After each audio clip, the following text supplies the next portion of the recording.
Allah size yardım. Teşekkür ederim. Allah razı olsun. Rabbim hepsi yardımcısı. Şurada çık.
Malatya Umut Çevreni olarak fakir, yetim, muhtaç ailelere yardımlarımızı devam ettiriyoruz inşallah.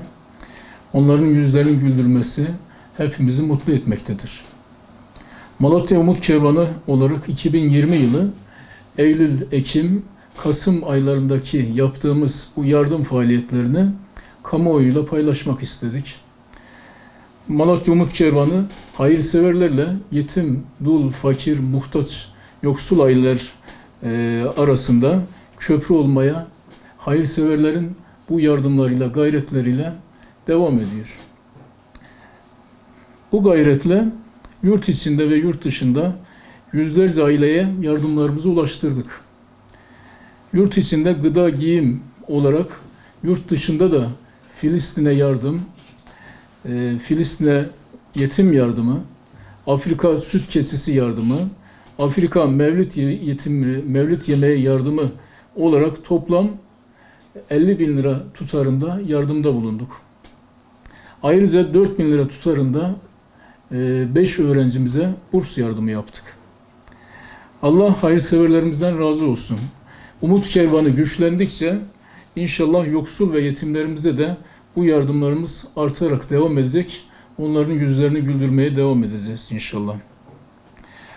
Umut Kervanı olarak diyoruz ki, mutluluğun yolu vicdani acıma ve duyguları körelmemiş bir toplumun varlığından geçer. Böyle bir toplum olmaya hem layık hem de mecburuz.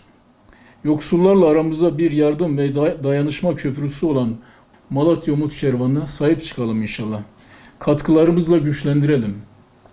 Şunu da unutmayalım ki Umut Kervanı ve büyüdükçe, güçlendikçe yoksullarımızın, yetimlerimizin yüzü de o oranda gülecek ve mutlu olacaklardır. Allah Teala hayırseverlerden razı olsun. Allah hayırlarını kabul etsin. Mallarını kat kat bereketlendirsin.